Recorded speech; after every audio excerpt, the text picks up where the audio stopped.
There is something in your kitchen trash right now that contains more collagen than a $40 supplement bottle. Not a little more, not twice as much.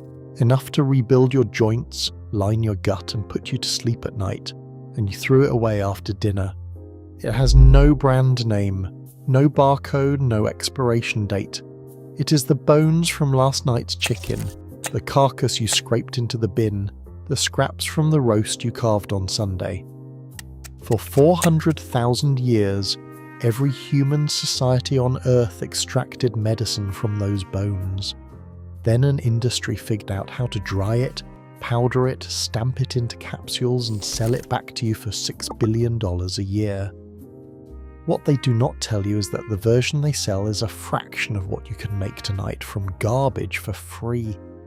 This is the story of bone broth, and by the end of this video, you will never throw a bone away again. In 2019, archaeologists at Tel Aviv University published a study in Science Advances that rewrote the history of human food storage. Inside Qesem Cave near Tel Aviv, a site dating between 420,000 and 200,000 years ago, they found deer leg bones wrapped in dried skin and stored for up to 9 weeks. The bones were not stripped for meat. They were preserved for marrow, the fatty, nutrient-dense tissue locked inside the shaft. Cut marks on the bones proved it. The researchers called them the oldest canned soup in human history. Humans were not living hand to mouth.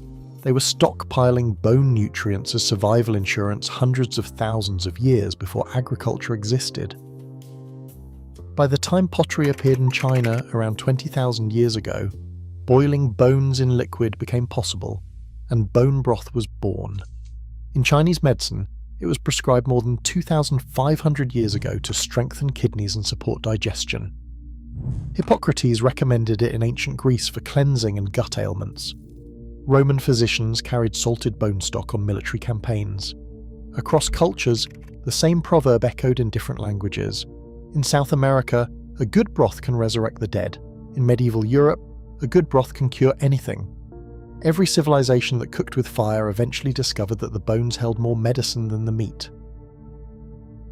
So here is what you need: the bones from one roasted chicken. You can also use beef marrow bones, pork neck, or a combination. If you do not have bones from a recent meal, ask your butcher. Most grocery store butchers will give you bones for free or sell them for under $2 a pound because they are classified as waste. You also need 1 to 2 tablespoons of apple cider vinegar, water and a pot. That is it. Total cost $0 if you are using scraps you already have. Under $5 if you are buying bones. Put the bones into a large stock pot or slow cooker. Add enough cold water to cover them by about 2 inches. Add the vinegar. This step is not optional. The acidity of the vinegar breaks down the bone matrix and pulls minerals, collagen and amino acids out of the connective tissue and into the water. Without acid, you get cloudy stock. With acid, you get medicine. Let the pot sit for 30 minutes before turning on the heat. This gives the vinegar time to begin working on the bone surface. Bring the pot to a boil, then immediately reduce to a low simmer. You want small, lazy bubbles, not a rolling boil. A hard boil emulsifies the fat and produces a cloudy, greasy broth. A gentle simmer extracts collagen cleanly. For chicken bones, simmer for 12 to 24 hours. For beef or pork bones, simmer for 24 to 48 hours. The longer you cook, the more collagen dissolves into the liquid. If you are using a slow cooker, set it on low and walk away. During the first hour, skim any foam or impurities that you rise to the surface. After that, you can largely ignore it. If you want to add flavour, drop in an onion cut in half, 2 cloves of garlic, a few peppercorns and a bay leaf during the last 2 hours. But the base broth needs nothing except bones, water and vinegar. Here is the science of what is happening inside that pot. Collagen, the most abundant protein in the human body, makes up roughly 30% of your total protein. It is the structural scaffold of your skin, tendons, ligaments, cartilage and gut lining. When collagen in bone and connective tissue is heated in liquid for an extended period, it breaks down into gelatin and then further into individual amino acids, primarily glycine, proline, and hydroxyproline. These are the exact same amino acids that the supplement industry isolates, freeze dries, and sells as collagen peptide powder for $30 to $50 a canister.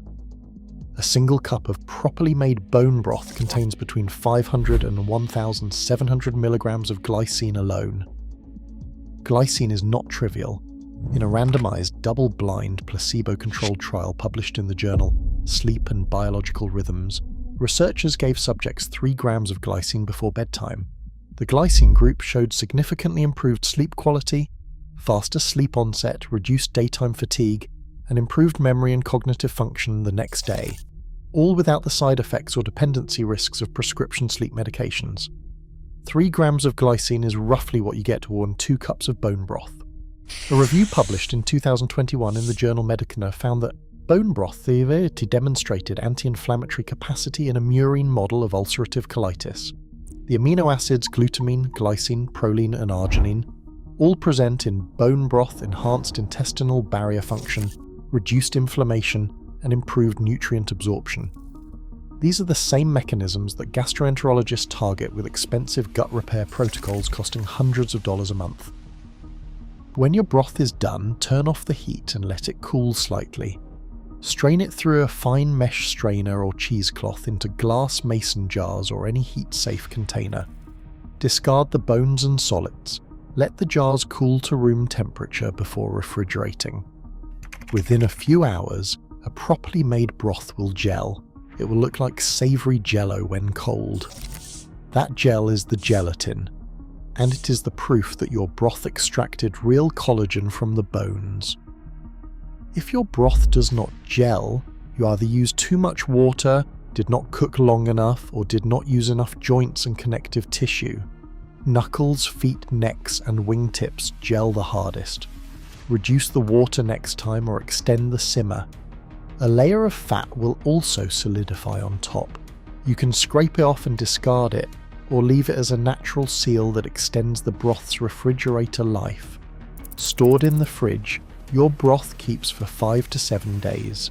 Frozen in jars with an inch of headspace, it keeps for 6 months or longer. Here's your timeline.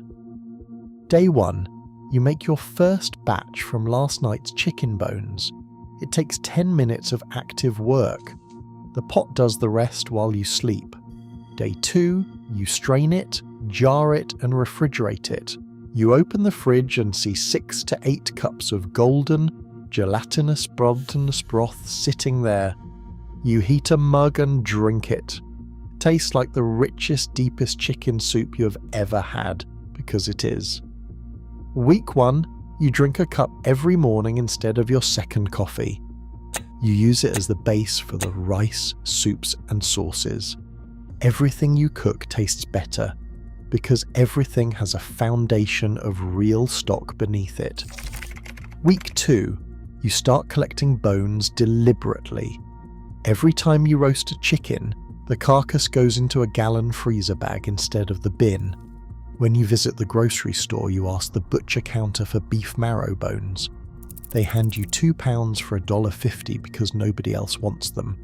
By the end of the week 2, your freezer has enough bones for your next batch without buying a single extra ingredient. Month 1, you've made 3 to 4 batches. The process is automatic. You roast, you save, you simmer, you jar, nothing goes to waste. You're spending 0 additional dollars and producing a weekly supply of collagen, glycine, proline, glutamine, and minerals that would cost you well over $100 a month in supplement form. By month 3, you cannot remember the last time you bought a collagen powder, a bone broth carton, or a joint supplement from the store. By month 6, you have a freezer shelf lined with mason jars of frozen broth, each one labelled with the date, ready to thaw and heat whenever you need it. Your kitchen produces its own medicine the way every kitchen on Earth did for thousands of years before the supplement aisle existed. Before we get into why that matters, I have a quick ask. Most of you watching this are not subscribed to the channel. If this video has been useful to you, subscribing takes 1 second and it helps us keep producing these. if you are on your phone, pressing the hype button also makes a real difference. Thank you. The global collagen supplement market is worth nearly $6 billion, and it is growing toward $10 billion by 2034. The broader collagen market, including food, cosmetics, and nutraceuticals, is approaching $10 billion today. That revenue depends on a single consumer behavior, throwing bones away. Every rotisserie chicken carcass that goes into a trash can is a sale for the supplement industry. Every package of bone broth concentrate sold at $12 for 32 ounces exists because the buyer did not know they could make it from scraps for nothing. The system is elegant: sell the meat, discard the bones, then sell the nutrients from the bones back in a different package at a markup that would be comical if it were not working. The knowledge never disappeared. It survived in the kitchens of every culture that still makes stock from scratch, in the Vietnamese grandmother simmering pho for 12 hours, in the Korean household keeping a perpetual pot of seollyeong tang, in the Jewish tradition of chicken soup as medicine so well documented that researchers at the University of Nebraska Medical Center published a study confirming that chicken soup genuinely inhibits neutrophil migration, the mechanism behind its anti-inflammatory effect. The science validated what the kitchens already knew, but the kitchens did not need the science. They had the bones. Tonight, take the bones out of your trash, or pull that freezer bag of carcasses you've been meaning to throw away. Put them in a pot, cover them with water, add a splash of vinegar, turn the heat to low, walk away. Tomorrow morning, your kitchen will smell like every grandmother's kitchen you have ever walked into. You will strain it into jars and watch it gel in the fridge. You will heat a cup and drink something that costs you nothing but contains the same amino acids, the same collagen, the same glycine that an industry packages into powder and sells for $50 a tub. The next time you carve a roast or strip a drumstick, you will not look at the bones and see waste. You will see 400,000 years of human intelligence sitting on your cutting board, waiting to be unlocked with water, heat, and time. Thanks for watching. Watch another video and make sure to subscribe. For more like this, click the link on the screen or in the comments to visit our website and check out our ebook.